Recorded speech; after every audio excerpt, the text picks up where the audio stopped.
Армысыздар, құрметті отандастар. 25 мамыр күні бейне жазылып жатыр. Неки фейк референдумге 10 күн тура қалып тұр. Неки осы референдум алдында қоғамдық жұмыс қандай жүріп жатыр, мынау қандай фонда референдумге дайындық болып жатыр. Осы жөнінде әңгіме. Мынау қаңтар қан төгісіне билік не шешті, осы жөнінде әңгіме. Кім кінәлі, кімді кінәлі қылмақшы билік шешті, кім кінәлі болатын, осы жөнінде әңгіме. Бірнеше жүз қазақ бейбіт халықты қырып, өлтіріп, жазалау операциясын өткізіп, соның ішінде 4 жасар бала, 12 жасар бала, әке-шешесінің көзінде өлтіріп, жаңағы снайперлермен, кәдімгі мамандармен өлтірген бәрін. Міне 5 ай өтті, кінәлар табылды дейді. Олар жазасын тартады деп, жауапкершілікке тартамыз деп, еліміздің прокуроры мәлім етті парламентте. Бірақ олардың ішінде бірде орыстың жаңағы оккупациялық жүйені жазалау операцияны өтетін ОДКБ-ның солдаттары, не болмаса Шойгу, Путин, Тоқаев атымен жоқ. Керісінше бейбіт халық ең басты террористі тағайындапты, кәдімгі қазақтың зиялы мұғалімін. Осы жөнінде әңгіме. Мінекей мына жағдайда қазақ әкесін жоғалтып, шешесін жоғалтып, зардабын шегіп жатыр. Бір жанұяның бір кішкентай.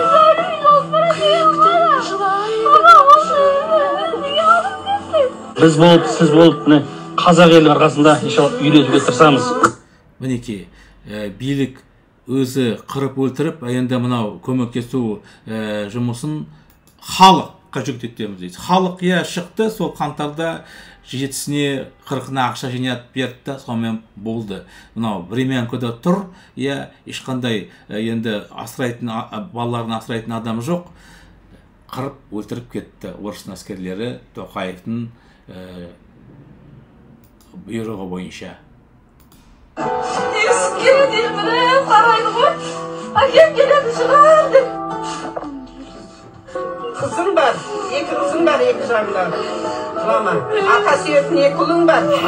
Жылама. Мынау Қазақстанда биліктің неше түрлері бар. Парламент 2 палатылық. Ол жаңағы омбудсмен дейді. Аймақта ашылған омбудсмен.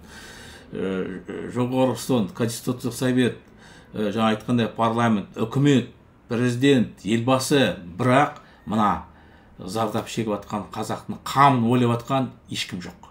Не істеп жатыр осы уақытта Тоқаев? Не істеп жатыр? Кеше кім азаттық бір бейне қойды. Өкінішке орай оған көп адам назар аударған жоқ. Мен түсінгенім, мен қысқаша осы жөнінде қазір материал қойғым келеді.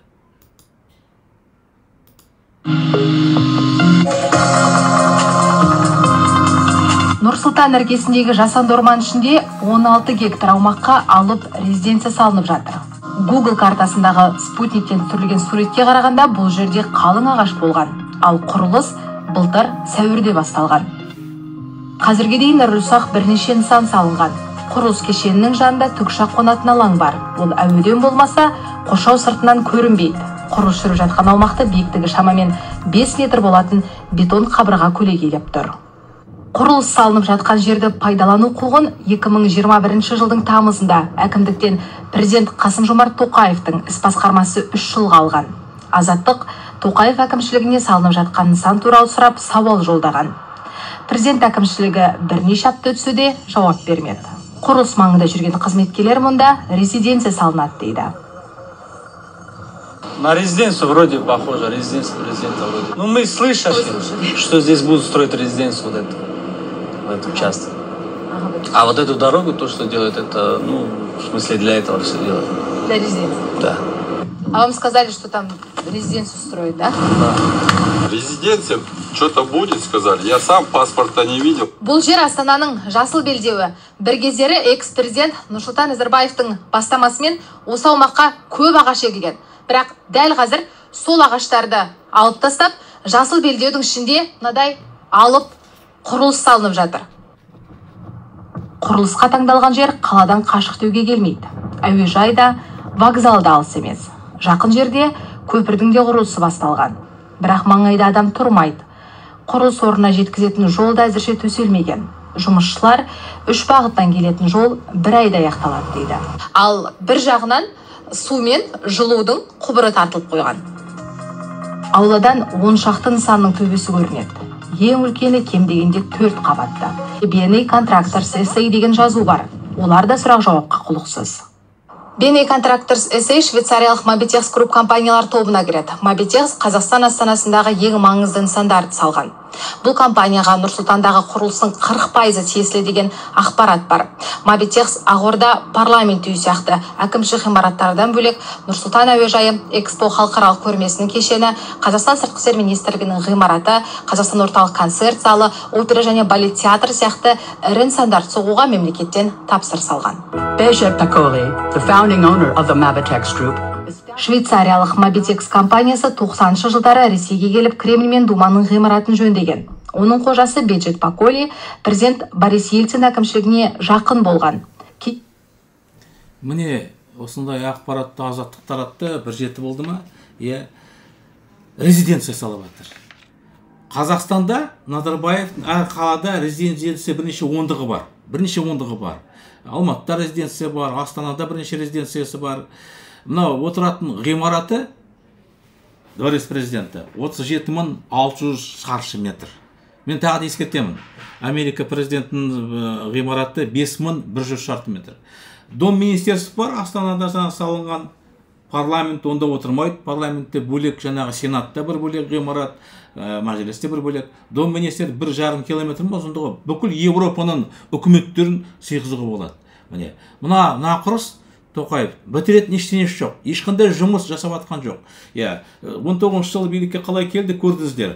19 жылы шыққан жоқ, ешқайда 20 жылы шығып, бір 20 шақты ескерткіш ашты. Соның ішінде 4-5 Назарбаевқа ескерткіш, медиктерге ескерткіш, коронавирусқа ескерткіш. Бітіретін жұмыстары осылай ескерткіштер, және те мен қойдым бірінші рет, тағы да қоямын. Мінеки бітіретін шаруасы осы. Женетті ай сайын бір мереке, кварталда бір мереке, Наурыз, ананы күні, мынаны күні, сол нелерді, марапаттарды, чиндерді генералға, мінеки бер жағында, оң жағында генеральный прокурор, сол жағында анау Ильин деген МЧС-дің бастығы, қайсы ешқандай жұмыс жасап атқан жоқ. Бірақ жұмыс жасады, жақында қазақтың қызын тоқал қылып алып, соған $200,000 үй сатып алып берген дейді. Үшінші, сол жағынан Жақсылықов деген жаңағы қорғаныс министрі, полицияда өмір бойы қызмет жасаған, қорғаныс министрі ешқандай қатысы жоқ, тек анау түрмедегі зектарды ұрып соғу, міне соны атағын көтеріп, генералдың жаңағы несін беріп, соларға жаңағындай марапат, генерал жаңадан формасы, ордендер, квартал сайын бірнеше 100 миллион теңгеде осы нелерді таратып тұрады. Бітіретін жұмысы осы. Басқа ешқандай бітіретін жұмысы жоқ. Мінеки қараңызшы, құрметті отандастар. Жаңа бейнені көрдіңіздер. Мен тағы да бір кішкентай неге көңіл аударатын, резиденция салып жатыр. Бірнеше миллиард теңгеге шұғыл түрде, жылу, жаңағы су тартқан, оның сыртында неки мұз салып жатыр. Әдей, анау жолды кесу үшін бір әр кетсе 5 минут неше шығар, оған қарамастан мынау резиденцияға шұғыл жету үшін мұз салынып жатыр ешімнен бөлек. Қараңызшы, қандай басынып атқан, ешқандай қажет жоқ. Мына халықтың қамын көрсетіп жатырмыз, мінеки, қиналып жатыр, мінеки. Ешкімнің шарасы жоқ. Ақшы өліп жатыр ма, не болып жатыр? Ешкімнің шарасы жоқ. Мынау резиденция салып жатыр, мұз салып жатыр. Мінеки, осындай фонда, міне осындай неде, жаңалықта болып жатыр осындай. Бәрі естіді ғой. Кінәлі кім екен, тергеушіге қиналып керек жоқ. Міне өзі айтты. Правоохранительным органам и армии мною дан приказ открывать огонь на поражение без предупреждения. Какие могут быть переговоры с преступниками, с убийцами? Нам пришлось иметь дело с вооруженными и подготовленными бандитами, как местными, так и иностранными. именно с бандитами и террористами. Поэтому их нужно уничтожать. И это будет сделано в ближайшее время. Міне, ашық бәрі көрді, бұйрық берді, бейбіт халықты атып өлтіріңдер деді. Жасалынады дейді, жасалынды. 5-ші қаңтар күні, 6-шы, 7-ші, 8-ші, 9-шы. Бүкіл Қазақстан бойынша жұртты аралап, кәдімгі кім кездеседі, дүкеннің қасында, заправканың қасында, көшеде жай ата салады, рободың қасында машиналар өтіп баратыр, я бейнені қойдым мен. Тікелей эфирде жасалынған. Екі бейнесі бар. Рободың қасында машиналар өтіп баратыр, аналар пулеметпен, автоматпен тартылатып атып жатыр. Сұлтан деген баланы сол жерде өлтірді, сол жерде бәрі көрсетілген бейне бар, дәлелдейтін. Тексеріп те керек жоқ, іздеп те керек жоқ. Сұлтан қасында адамды түсіріп жатыр, Сұлтан жүр жаңағыны бұйт барады. Сұлтан сүргенде анау полицияларға ешкім шабуыл жасап жатқан жоқ. Рободың қасына баратқан машиналарды полициялар атып жатыр. Сөйтіп анау Сұлтан түсіріп жатқанын көріп, 12 жасар баланы снайпер алады да бастан атып өлтіреді. Бәрі бар. Міне, мынау 5 ай өтті, мынау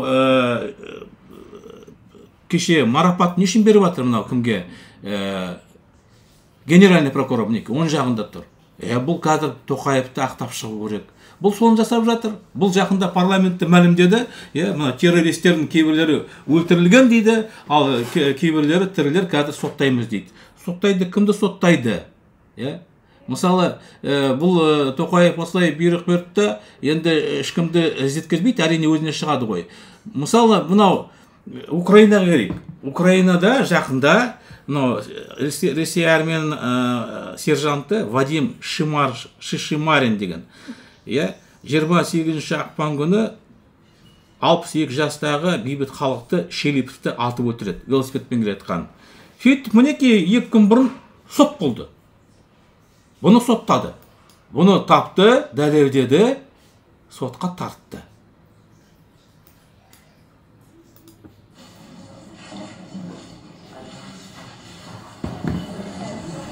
Виходячи із зазначеного, суд ухвалив Шишимаріна Вадима Євгенійовича 17.10.2000 року народження визнати винуватим у вчиненні кримінального правопорушення, передбаченого частиною 2 статті 438 Кримінального кодексу України, та призначити йому покарання у виді довічного позбавлення волі. Мінеки, қанша ай өтті? Ақпан аяғыма, наурыз, сәуір, мамыр, 3 айда соғыс болып жатыр Украинада. Соғыс күнде Киевті бәрін бомбалап жатыр. Олар ешқашанда интернет тағытқан емес, шынайы іздеді, кім қылмыскер екенін тауып соттады, халыққа көрсетті. Өмір бойы бас бостандығын айырды, заңға сәйкес. Бізде не істеді бұлар? Арнайы операция 4-5 қаңтарда Ерлан Кәрін айтты. Мен оны тағы бөлек бейне қоямын. Біз интернетті не үшін ағыттық дейді. Шетелде бір террорист бар еді дейді. Сол ұрандатып шақырама деп содан қорқып, біз сол себептен интернетті өшіріп тастадық дейді. Ол үшін біз, ол жаңағы халық түсірмесін, көрмесін, интернет істемесін деп сол жасырын, арнайы операциясы жасырын өту үшін істеді.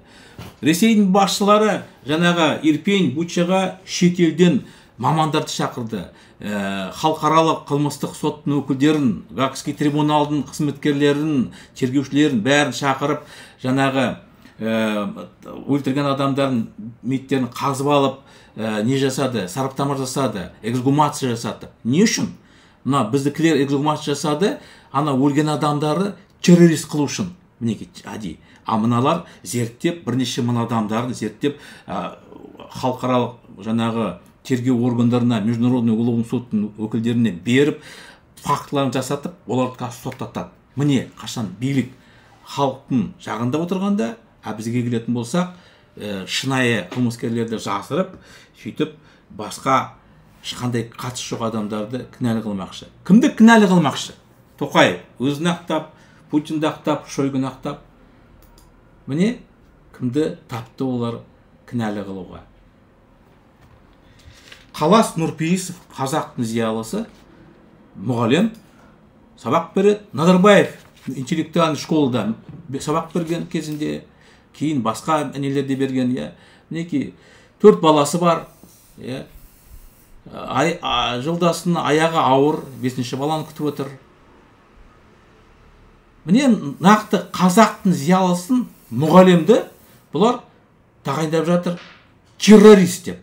Міне осыны кім? Ешқандай дәлел жоқ. Ешқандай ештеңе жоқ. Бұл қаласты бұлар 2 қаңтар күні Арон Атабектің жаңағы асына барғанда соны сылтау қылып қамады. 5 қаңтар күні өздері түрмеден шығарады, сосын ұйымдастырады. Қалас барып, алаңға барып, алаңнан аэропортқа барған. Аэропортқа барып 40 минут болды да, ешкімді ол көтерген жоқ. Ол барып өз көрем деді да, қайтып келді үйінен. 16 наурыз күні қаматта, сол уақыттан бері отыр. Бірде тергеу жасаған жоқ, адвокатына бірде құжат, ешқандай бір дәлелдейтін ештеңе берген жоқ, ұстап отыр. Мінекей. Қазақтың зиялысын. Міне қарапайым. Бірнеше күн тоқтамай келіп жүзген кеме бір ғажайып аралдың жағасына келіп тоқтайды. Бір кезде капитан желкендерді көтеріңдер, бұл арал емес, бұл үлкен балықтың жотасы деп айғайлайды. Сол сәт террористке ұқсай ма Қалас ініміз? После молнии, конечно, большинство нас у нас были большие потери. Наводнение или еще что-то, или кто-то там в молнию попал, сгорел, умер там, или еще что-то. Были такие. Но у нас есть такие моменты, что мы чего можем опасаться, бояться этой воды. Қазақ тілінде, орыс тілінде сабақ береді.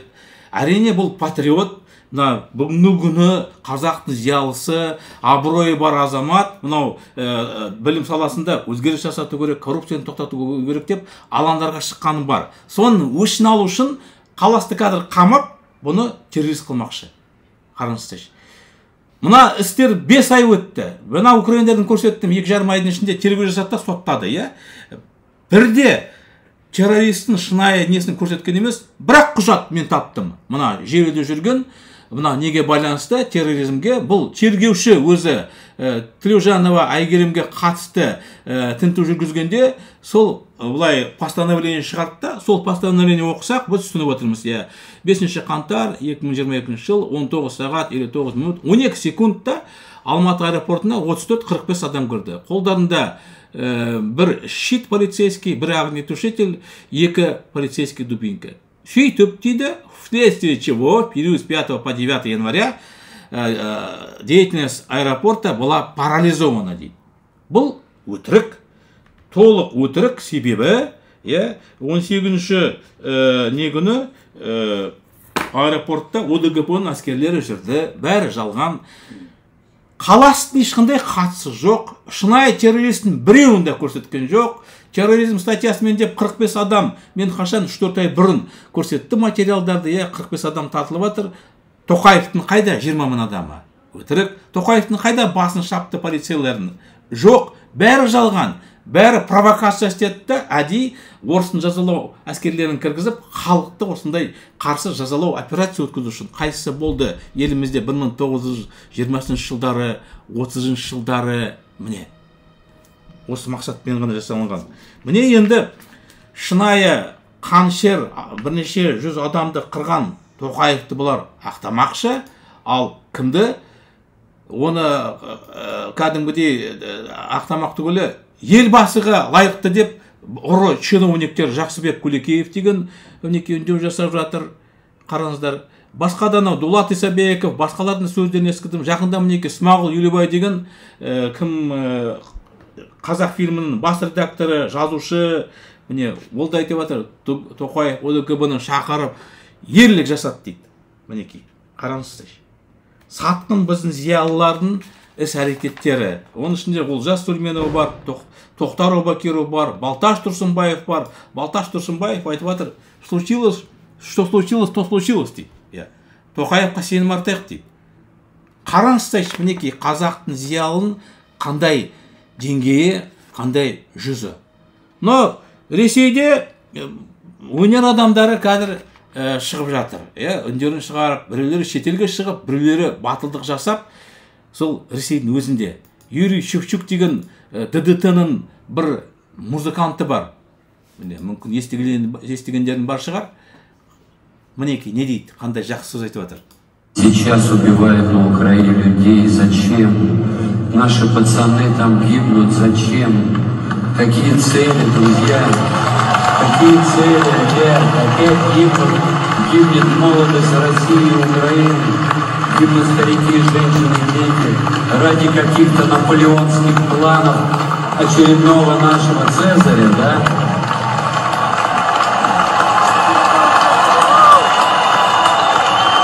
Родина, друзья, это не жопа президента, которую надо все время мусолить, целовать.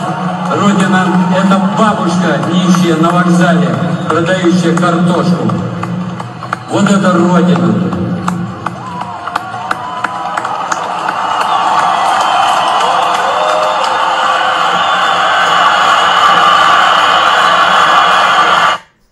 Мінекей Юрий Шевчук көрсетіп жатыр, абыройы бар, намысы бар адам екенін Ресейде ашық айтып жатыр, соғысқа қарсы сөз сөйледі. Қашанда оған мінекей іс қозғап сотталуы мүмкін 10 жылға дейін. Бүгін Фейсбукта шығып жатыр, 350 орыстың зиялылары хат жазып жатыр. Хат жазып, мынау Украинадағы соғысты тоқтат деп талап қойып жатыр.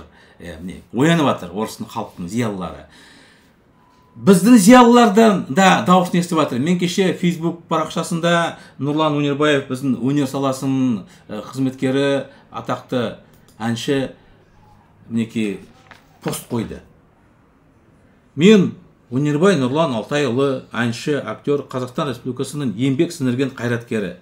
Қазақстан Республикасының ата заңының 7-ші бабының 2-ші тармағында жазылған және Қазақстан Республикасының тіл туралы заңындағы 5-ші бабында мемлекеттік ұйымдарға және жергілікті өзін-өзі басқару орындарында орыс тілі ресми түрде қазақ тілімен тең қолданылады деген мәтінді алып тастауды талап етемін.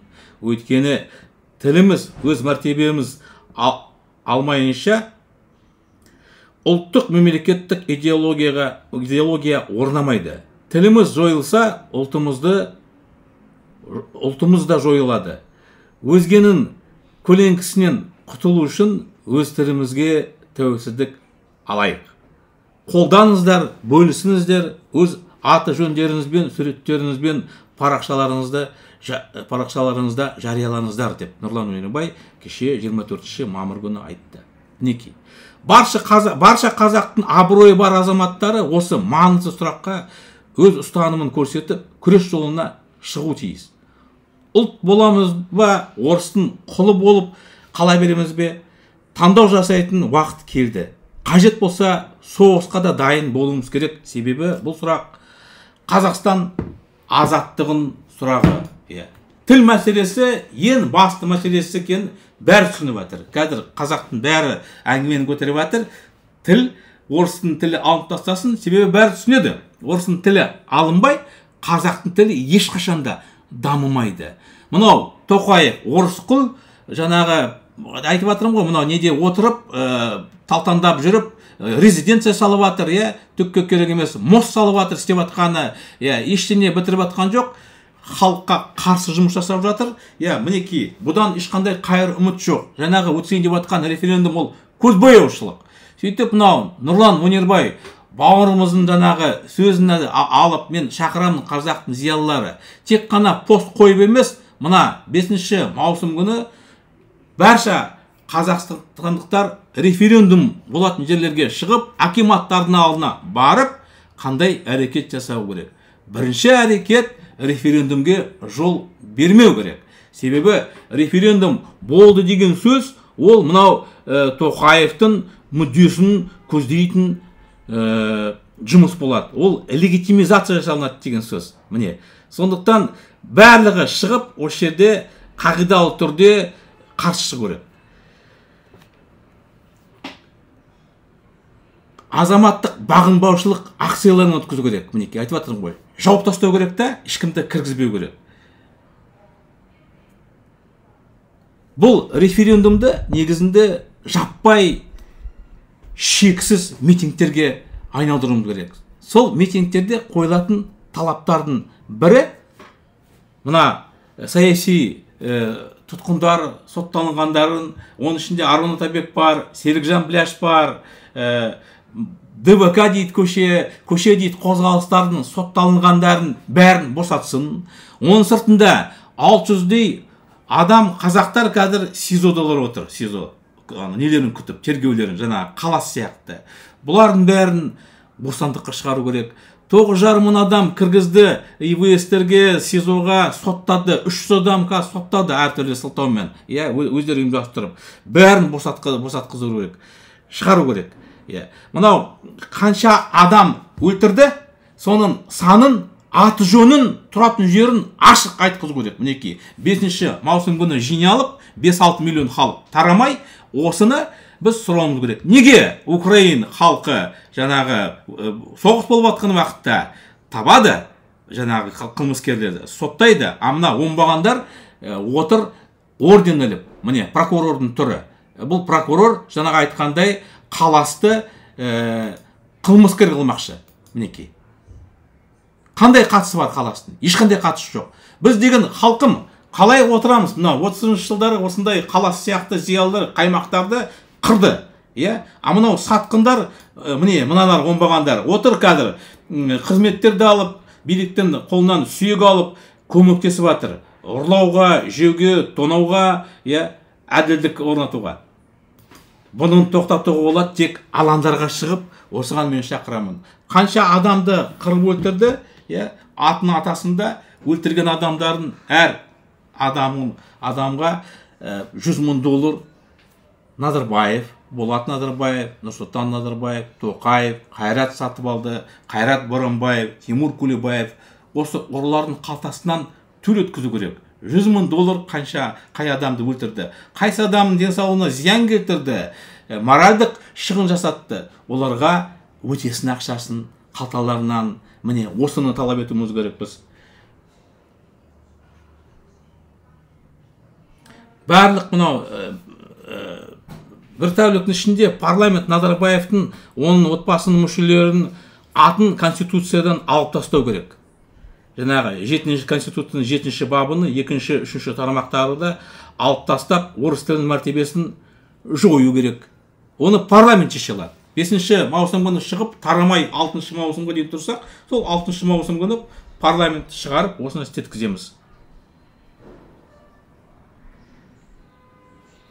Жоғары биліктің барлығы Тоқаевтан бастап, мынау үкімет мүшесі, парламент мүшесі, жоғары соттың төрағасы, генеральный прокурор, ұлттық қауіпсіздік комитетінің төрағасы, МВД-ның басшысы, қорғаныс министрі жаңағы жақсылық деген оңбаған 100 қазақ жиналсаңдар араларына бір орыс отырса, орысша сөйлеңдер деп, ұнамаса кетіңдер шетелге деп тұрған оңбағандардың бәрін қызметін доғарту керек.